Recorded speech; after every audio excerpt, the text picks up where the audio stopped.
Rumah makan Padang sudah ada di berbagai kota di Indonesia jauh hari sebelum negara ini merdeka. Walau namanya Rumah Makan Padang, tapi penjualnya bukan hanya dari kota Padang. Ada perantau berbagai wilayah di Sumatera Barat, seperti dari Pariaman, Bukit Tinggi, Payakumbuh, Solo, Pesisir Selatan, dan lain-lain. Mungkin ada yang bertanya, kenapa tak populer disebut rumah makan khas Minang saja, seperti rumah makan khas Aceh, rumah makan khas Melayu, atau rumah makan khas Sunda misalnya? Usut punya usut, ternyata dulu sebelum PRRI, rumah makan Padang ini ditulis di papan nama rumah makannya, rumah makan khas Minang.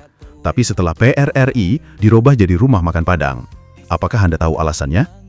Dan menariknya, ternyata keberadaan nasi Padang punya kontribusi juga di saat masa perjuangan. Tepatnya ketika di masa penjajahan Jepang, bahan pangan sulit, banyak kerja paksa kaum laki-laki atau disebut romusha, sehingga kaum ibu-ibu di rumah terpaksa kerja serabutan dengan upah minim untuk biaya makan anak-anak, dibeli nasi bungkus di rumah makan Padang dengan nasi agak banyak, sayuran lengkap, nanti dimakan bersama anak-anak di rumah.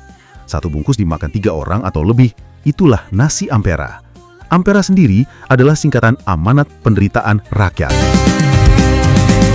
Bumi subur alamnya tenang, indah poema to memandang.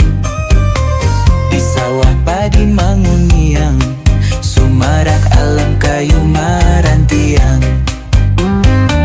Tanah subur airnya tenang, mandi galaknya orang paladang. Takkan kawanan samo gadang, lah lango kampung tak di jalan.